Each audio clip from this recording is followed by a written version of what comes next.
Welcome to Season 2 of Test Those Breasts podcast. I am your host, Jamie Vaughn. I am really excited to continue this journey and mission into 2024 to help shorten the overwhelming learning curve for those who are newly diagnosed or yet to be diagnosed with breast cancer. It has been such an honor and a privilege to be able to connect and interview many survivors, thrivers, caregivers, oncologists, surgeons, nurses, therapists, advocates, and more in order to provide much needed holistic guidance for our breast cancer community. Breast cancer has become such an epidemic, so the more empowered we are, the better.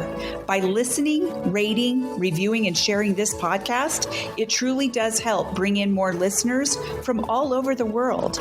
I appreciate your help in spreading this knowledge. My episodes are released weekly on Apple, Spotify, and other platforms.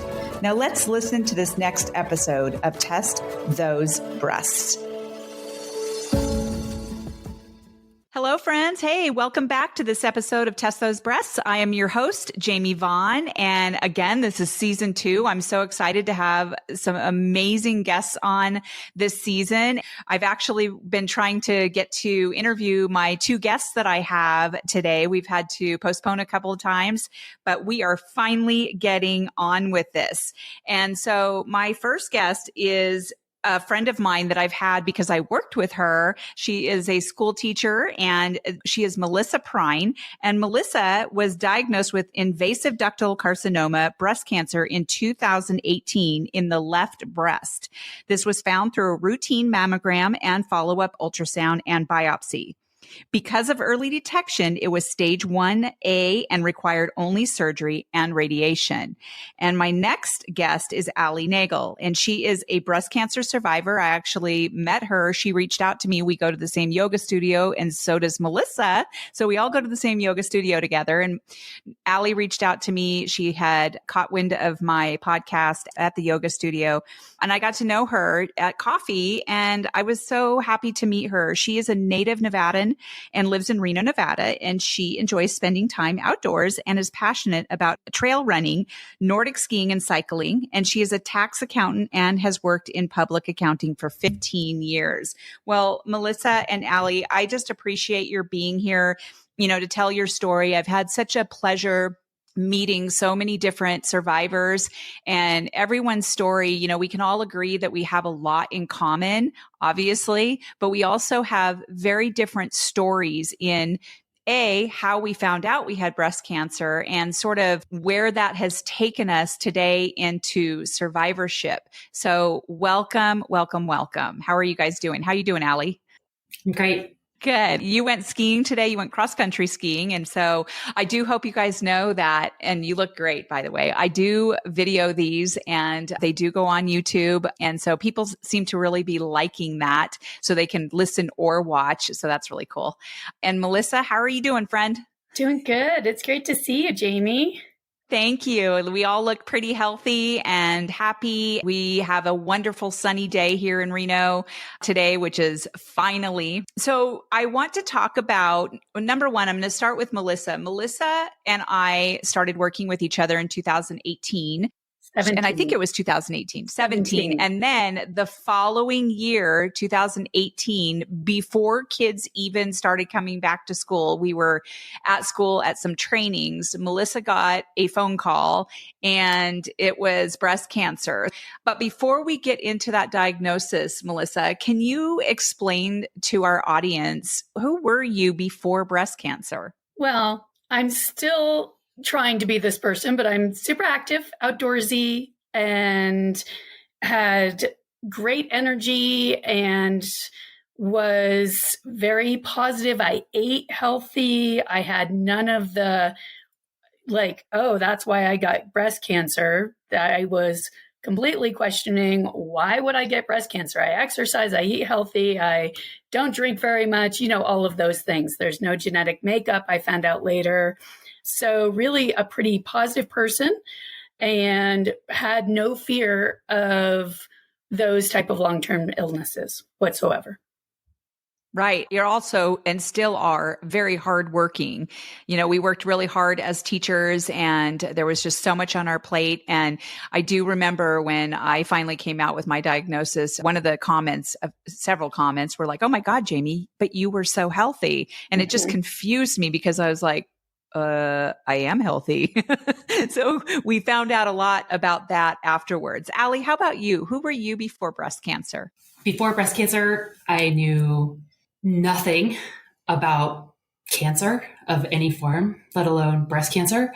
And I had very little experience with the medical system and how that even worked.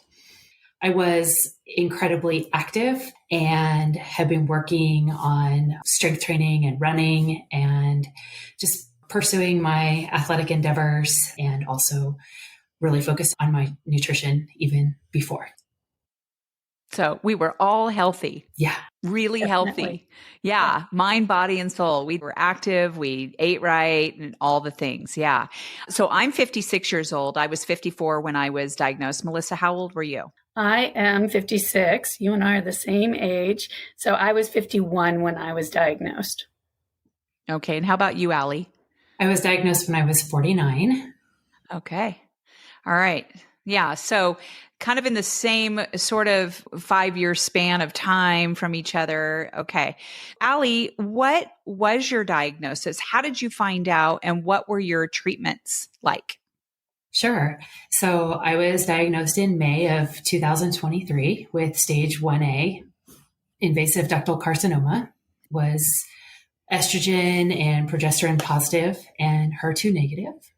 And I did genetic testing and I don't have any of the BRCA1 or 2 genes. So my treatment was initially was surgery to remove the tumors and some lymph nodes. And then I proceeded with radiation. And then the next step is an estrogen blocker for 5 years to hopefully keep it from coming back. Okay.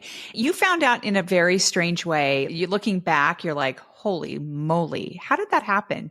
Yeah. So as I mentioned, I knew very little about cancer, let alone breast cancer. So this was completely off my radar. The plan was that I was doing a mammogram every 2 years, kind of starting at age 40. And then when I turned 50, that I would, change to every year. And so then if we think about it, when I was 49, it was an odd year. I happened to have a mammogram because I just got really overzealous with scheduling medical appointments and didn't really realize that this was kind of my off year, but I went ahead and scheduled it and went through with it. Wow. Was really fortunate because this did not show up on a mammogram in 2022. And boom, 2023, it, spirals into sort of the callback. Wow, we need to look at this one more time to make sure the x-ray was right. And then, okay, now we need to do a biopsy because we think we found something. And then you get that phone call that we all know. Yeah. And so, wow, what an incredible thing. And so it's not even that you felt something. It's not even that you had any inkling, any kind of intuition about something. For me, I did, I felt burning sensations and stinging sensations throughout the few months prior. In my mind, I was like, what's that? And then I actually did end up feeling a lump, but my breasts were always lumpy because I have dense breast tissue. But this one felt different. And so for me, I knew I was going to get a mammogram and I was reminded, but you didn't have any inkling. And it's just like, it was like the stars aligned for you and sort of led you to that, to just saying, okay, I'll just go anyway, right? That is insane. Melissa, how about you? What were your circumstances? I know this is why you're interviewing us together as well, but Alli and I have very similar stories. I was old enough and I have been doing mammograms since I was about 35. After I finished breastfeeding my twins, I had my first lump. So at 35. And so I've been having mammograms yearly since then. And I'd had multiple biopsies, but in 2017, which is when we started working together, had my normal mammogram. Everything's fine. The next year, and I had had many ultrasounds and all that kind of stuff. The next year, just like Alli, they're like, oh, something's on here on just a regular mammogram screening. They did the ultrasound right then and there because they always prepare that for me because I've had so many. Like you, Jamie, I've got that dense breast tissue. There might not be a lot of them, but they're dense. So, it's like, so we've got that dense breast tissue. Ultrasounds are the best way to really check things out. Well, my lump, I never felt even when I was diagnosed because it was way down by my chest wall. But a regular screening mammogram found it. Like Alli, I had to go back in and get the biopsy. I was still in complete denial and being like, no, I'm fine. I've had a ton of biopsies. I'm going to be totally fine. And then I wasn't. And as you said, Jamie, you and I were at our training. It was the first day of school for teachers. And I got the phone call. I didn't take it. I stepped back out during a break, called him back because I'm like, oh, he's just going to tell me no worries. He was like, I'm really sorry to tell you, but it's invasive ductal carcinoma. I'm like, what? Wait a minute. I've got to go write this down, and ran to my classroom, sat down, did the whole thing. And then, as you know, Jamie, you and my teaching team were some of the first people I told because I'm like, I have to leave. I have to go home. I need to go talk to my husband and my kids, to my girls. And so then I told them that evening. But that was how I found out. So my big push on this is get those yearly mammograms. They're not going to hurt you. They are going to potentially save your life. They did for Alli. They did for me. And they can find even small tumors with them. Alli, you're a pretty quiet person. You are not really out there talking a lot. Like, I'm a big mouth about it. So as you know, I've got a podcast and it's all about test those breasts, early detection. And you found out about the podcast through Mountain Pose Yoga. I'm just wondering, I know this isn't really one of the questions, but we've talked about this before. What went through your mind when you heard some of the episodes and then you reached out to me? Just explain why you reached out to me and what is it that resonated with you? I think I wanted to reach out to you to, first of all, say how thankful I was for just this wealth of knowledge, because as I mentioned, I knew nothing about this and I didn't really know anyone to talk to about or what to expect or how does this all work. So just what's resonated with your podcast is the wealth of education and sort of knowledge from not reading a book or reading online. I really connect with kind of the visual or the sound or these firsthand experiences of people talking about, well, this is how it worked. Yeah. So I think that's a really beautiful way to communicate some really important things about like getting a mammogram and how does this all work and what does that mean if you find it early? Right. Or what does it mean if you find it 5 years later? I felt like I knew a lot about breast cancer because I had friends. Melissa had breast cancer. I learned a lot from her. I knew other people who had had breast cancer, but I didn't realize how much I didn't know. And obviously, I mean, you know more when you've experienced it, but at some point in my journey, I got angry a few times because of things that I was not told, my options or getting second opinions and things like that. And at some point in time, I was like, okay, I need to be part of something bigger here. I need to gather as many stories as I possibly can to help other people. So I'm like, how do I save the world? Who's my audience going to be? When we talk about testing those breasts, some of the audience that I'm actually after are people who've never even been diagnosed, like you, Alli, not even thinking about anything. You didn't know anything. It wasn't even on your radar. I mean, it wasn't on any of our radars, but they kind of were. We were getting mammograms. But how do I reach people that have never, ever even been diagnosed to help them kind of be more prepared when they do get that dreaded call, and the importance of early detection? So I'm just really glad that you did reach out to me. That made my heart very happy that I actually reached someone. And I love getting those phone calls. I love getting text messages and emails from people letting me know that they ran across it, because that is how I know that it's helping. And it has everything to do with people like you telling your story. So I really appreciate your being part of the podcast because this is your show too. Melissa, I wanted to ask you, what was so shocking about your diagnosis as far as timing? Because as you said, it was early detection, but how was it shocking to you in that what you knew before or didn't know before versus what you know and knew afterwards when you found out? I think what was shocking is that I actually had cancer. I had had so many mammograms and ultrasounds and biopsies and been fine. I exercise, I eat healthy, I take care of myself. Not that that means that you can't get cancer, but I kind of felt like that would help me not get cancer. That's kind of my protection. And no one in my family had breast cancer. So I felt like things were pretty good. So it was very shocking that I even had cancer. And then for it to be the first day of school was awful. Anyone who's a teacher out there knows the first month of school is the roughest. And just the thought of the unknown, once I finally got my diagnosis, I was like, okay, this is not worst case scenario. I can do this. But this was the second week in August, first week in August when teachers are back, I guess was first week in August.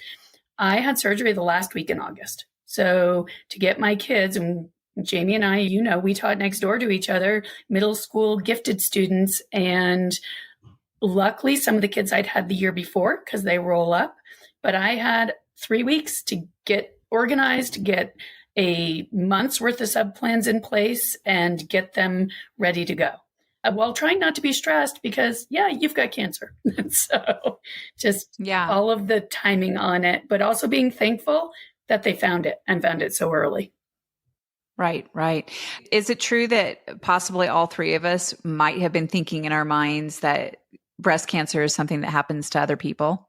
Definitely. I mean, that's what I thought. Even though I knew people with breast cancer, I even had a friend of mine tell me that her surgeon said that it's not a matter of if you're going to get breast cancer. It's a matter of when, because we do know that 1 in 8 women get breast cancer sometime in their life. And if you live long enough, something's going to happen, right? But still in my mind, I thought to myself, okay, I have always taken care of my gynecological health and always have gone like clockwork to get mammograms. I've had 2 lumpectomies. They've both been benign. And so I just thought in my head, that's what happens to other people for some reason. And it is so different. In my survivorship, I am like, that was completely and utterly wrong. But being healthy too, just really trying to eat right. And I often think to myself, what does stress have to do with it? Stress and trauma. Because I know that as teachers, we're very, very stressed all the time. I mean, I'm not stressed anymore because I'm retired and you're going to get there, but it was stressful. And I think that plays a huge role sometimes in your body being open to being struck with cancer. We do know a lot of teachers who have breast cancer. Mm-hmm. It's kind of freaky. Is there anything shocking that you thought, Alli, when you were diagnosed? I mean, I just think the most shocking thing was just that this was just not anything I'd even thought about. The whole thing was just shocking. Yeah, the whole thing. I wasn't something I'd ever paid very much attention to or knew very much about. And so it was just wow. And I think the other thing that kind of I continued to hear I always felt like in the background associated with breast cancer diagnosis, it has to do with this family history. Oh, well, do you have a family history? And so I have no family history. So, I must be good. But that isn't true. Yeah. The family history is really only 1 in 8 women have a family history. So that's a pretty low ratio. And so I think we should take that out of the dialogue. I mean, yes, if you have a family history, you have a higher risk and you need to do other things. But I think that sort of removes our cognizance of what the issue is here. So I completely agree with you because we do know that more people get breast cancer that don't even have it in their family. When we have that as part of the conversation, if you do know that you have it in your family, obviously there are things that you can do I have a few pre-vivor friends of what we call them. I've had friends get mastectomies and reconstruction just to sort of remove that part of it. But I was under the same impression that I didn't have it in my family. So I just didn't think anything of it. And unfortunately, some of the people that I have interviewed have been very young, late 20s into their 30s, and they had a hard time getting their provider, and they didn't have a family history, but they had a hard time getting their provider to allow them to get a mammogram or an ultrasound, even though they felt that something was wrong, like they had an inverted nipple or something was going on that they felt in their intuition kicked in, but they had a hard time getting approved. And so we need to change the narrative on that as far as allowing younger people to get those mammograms. I mean, my own philosophy, I feel like anyone should be able to go in and get a scan at any given time if they're feeling something. But that's such a good point because that is shocking. It was shocking to me because I didn't have it in my family. And I did not know before cancer that what the statistics were, that so many more people get it when they don't even have it in their family. So thank you for bringing that up. So let's talk a bit about survivorship. We've talked a little bit about how our perspective has changed in our survivorship. You know, we all agree that early detection, for me, listen to your body. I should have listened to my body 3 months prior when I started feeling burning sensations and things like that in my breasts. And I should have gone directly to the doctor when I felt that lump that didn't feel like the other lumps I had felt. So I really kind of beat myself up a bit about that. It is what it is. So I always try to encourage people to listen to their body, not be a hypochondriac or anything like that, but go in and get it checked and question, right? Are there any different perspectives? Do you talk to other survivors or other people who have just been diagnosed? Do you talk to your friends, Alli, that have never been diagnosed yet? Yeah, I think that that's been one of the things that in the event that I have shared with friends or acquaintances about my diagnosis and treatment in less than this past year, is that's the first thing, that I'm kind of saying is like, are you getting your annual mammograms and are you doing it every year? Because yes, I did end up having breast cancer, but we found it early. And big picture, what does that mean for my life? Okay, well, yeah, had not advanced into a stage that was more advanced or bad situation. And so that just means that my life expectancy and treatment was just easier. Yeah. Yeah. And so that's my big message. And had you waited for another year, that would have been a totally different story, right? I mean, who knows what it could have progressed in a year, how much worse treatment could have been. Right. Yeah. I mean, I had to go bald and everything.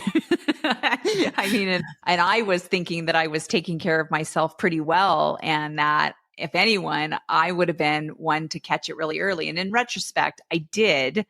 It wasn't 3 and 4. It wasn't in my lymph nodes or anything like that. Had I waited 3 weeks more to go into the original appointment, that might have looked like a different story because apparently mine was pretty rapid growing. And so, yeah. Melissa, how about you? What do you do in your survivorship to kind of keep people educated, keep yourself educated, and to keep your wits about you? I know that you went through B2B and you can explain that as well. What is it that your survivorship looks like? So I was done treatment in the fall of 2018. In 2019, that's when I did B2B, which is breast cancer to bikini, and met an amazing group of women. We work out through Evoke Gym. The B2B program died out kind of during COVID, and our trainer, Mena, kind of broke apart from the B2B program and created her own program called Warriors. And Alli and I both work out at Evoke. She hasn't done this program, but I did the precursor to Warriors. Warriors is very similar and I highly recommend it, but it's for men and women with all types of cancer. But what was unique about B2B is that we 20 women trained together, got to be very close, and everyone went up on stage in a bikini. Some of us competed, and I was one of those that competed. I think the new Warrior program is even healthier because people they still go up on stage, but they go up on stage in an outfit they pick for themselves. And it's more about a healthy lifestyle afterwards and healthy life overall. Bikini competitions are tough. You remember all the food I did and all that. They're still doing food, but it's not quite as intense. It was a great experience. And a couple of the women that I still work out with to this day at Evoke have done a competition again. And my friend Amber's training for a competition coming up in May. So they're having fun with it. I just looked at it as a way to take my life back and become fit and healthy again. Many people don't have any problems with radiation. I don't know how it was for you, Alli, but I got very sick. I worked through almost the entire treatment. I had to take a few sick days here and there, but I was just physically exhausted and drawn. And so once I was done treatment and recovered, I thought this would be a great way to do it. And it was. And I have a group of women that we can talk about anything because breast cancer leads to so many different things. So you're like, okay, well, let's talk sex after breast cancer. Let's talk, right, all that, how your body changes. Oh, are you on this drug or this drug? Or, so we talk about the different types of things that we're taking, different types of things we're doing for our bodies. And sometimes we get yelled at during workouts because we're chatting a lot, but it's a great group. Surprise, surprise. I know, right?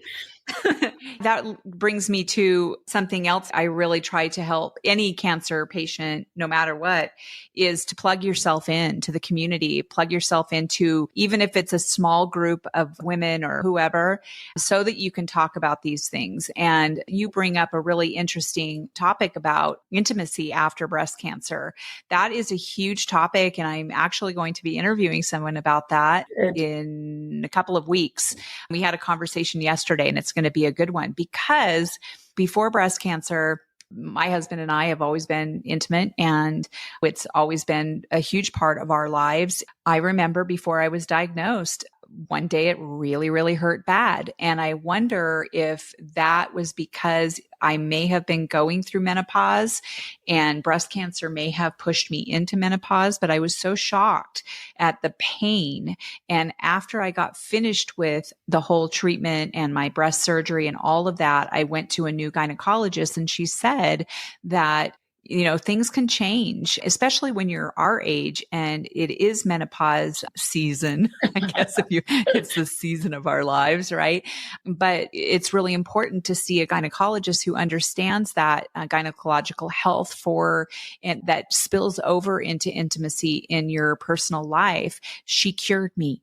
She was able to help me. And so I thank her, and I'm definitely going to have her interview on here too, because that is a topic that is, sometimes hush hush. I don't hush hush it. I'm pretty open about talking about that. So hopefully everybody is okay with that. But so plugging yourself into a community, even like Cancer Community Clubhouse here in Reno, has been very helpful for a lot of people. Just getting together for coffees or sound baths and bingo night, just to be around those people, because those are the people that understand what we've gone through. Sometimes people out, like Alli, you probably have friends who are like, okay, yeah. And they don't really necessarily understand what you've gone through. And same with you, Melissa. I definitely have friends who I don't really talk about it unless they ask. But talking to those people who have gone through it has helped me tremendously, for sure. What about your survivorship? What are you doing now to keep yourself? I mean, obviously you went skiing today. You went cross-country skiing. You keep yourself healthy. You're still active. You go to yoga. Is there anything that you want to share that you do differently maybe in your survivorship? Or is it all the same? Well, I still have those big goals. And so I think that maybe a little bit different in my survivorship is that I've just found that the process has been pretty transformative in terms of learning that I still want to go for those big goals, and I'm going to set bigger goals, and I'm not going to let this stop me. I'm going to actually use it to push me forward.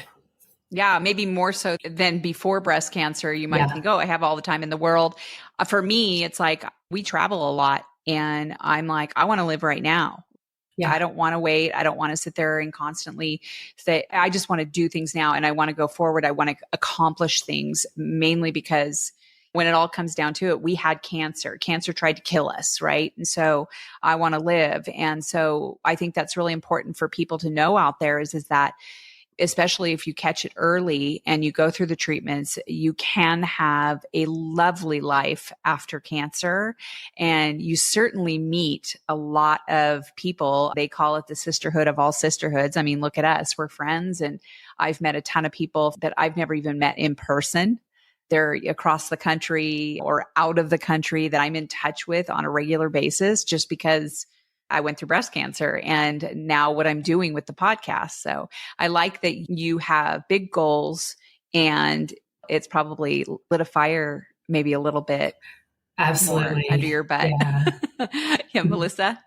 I think I just want to add to this that we are being super positive as post breast cancer, but that it does change you in the fact, or it changed me, I can speak for myself, of trying to be more tuned into my body, though I still don't think I would have recognized that I had cancer, listening to my body. But also, I have to say that there is a sense of fear that I never used to have.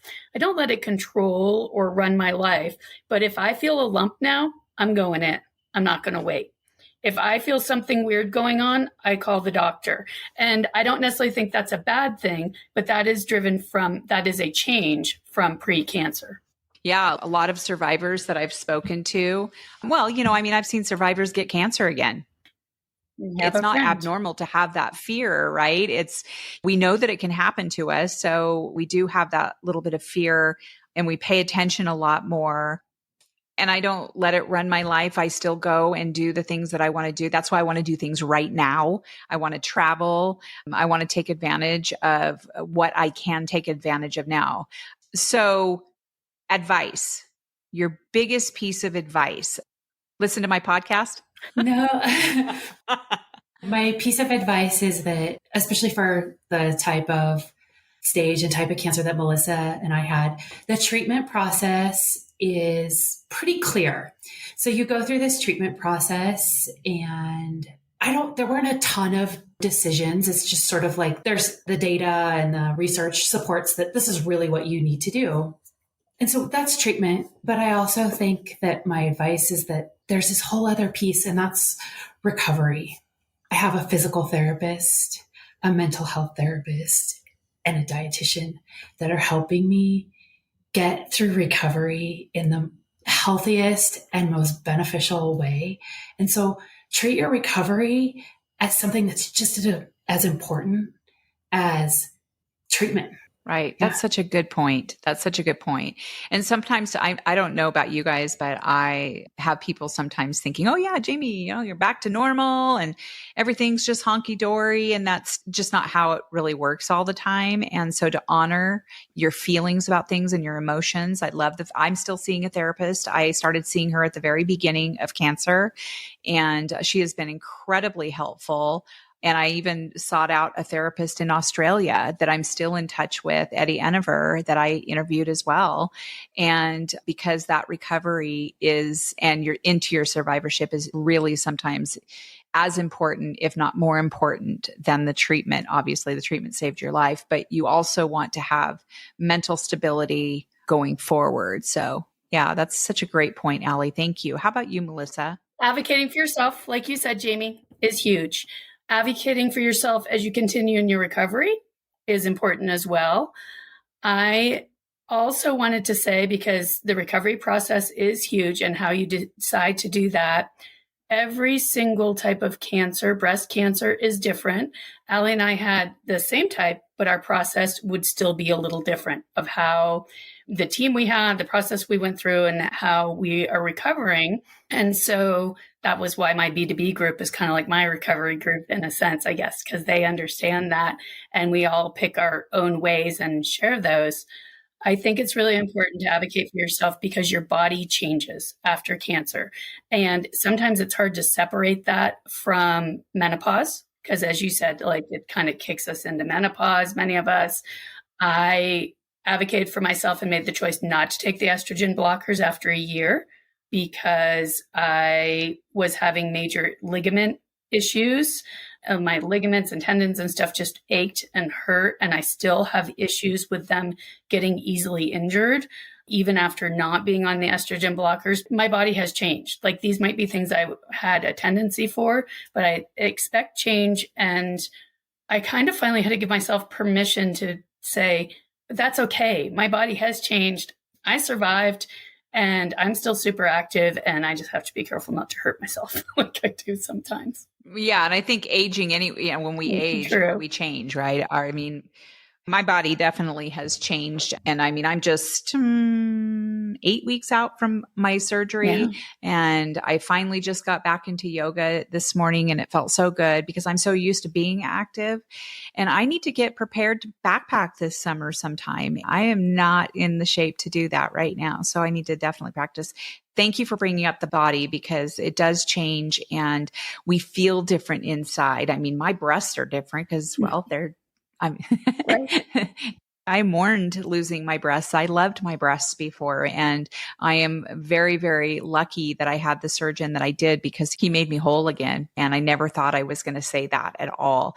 And so recognizing that your body does change and that we need to be okay with that.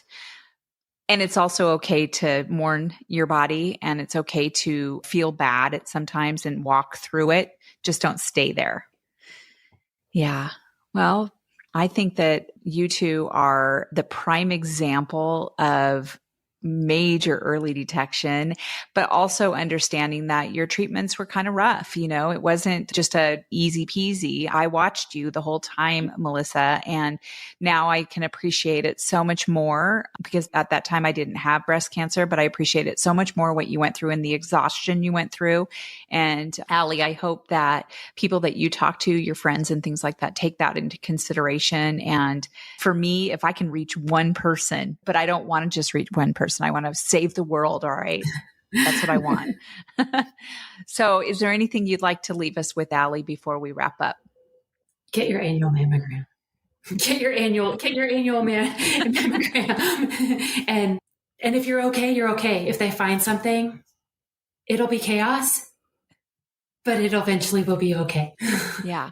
I would say too, know if you have dense breast tissue, because once I found out that I did, I actually called up and demanded a diagnostics. I didn't realize at the time that there's a difference between, I thought that the diagnostics was the same thing as including an ultrasound, but apparently it isn't. So there's a diagnostics mammogram and an ultrasound. I didn't even know that until after. I knew I got ultrasounds, but I didn't realize that there was a difference. There were two different things that you were doing.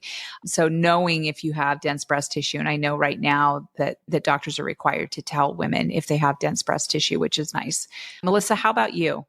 I agree with Alli for sure. Yearly mammograms, just do it. It's a minimum of discomfort for just that peace of mind, and advocate for yourself.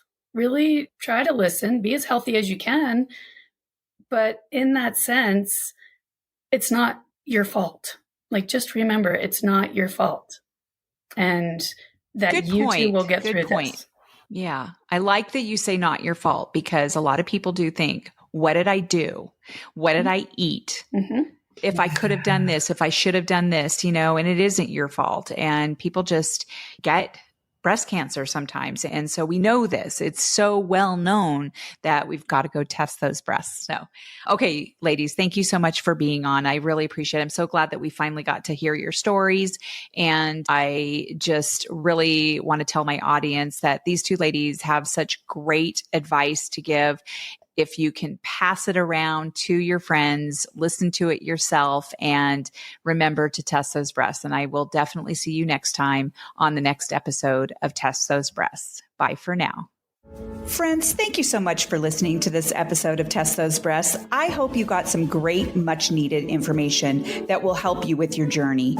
As always, I am open to guests to add value to my show, and I'm also open to being a guest on other podcasts where I can add value. So please reach out if you'd like to collaborate. My contact information is in the show notes. And as a reminder, rating, reviewing, and sharing this podcast will truly help build a bigger audience all over the world. I thank you for your efforts. I look forward to sharing my next episode of Test Those Breasts.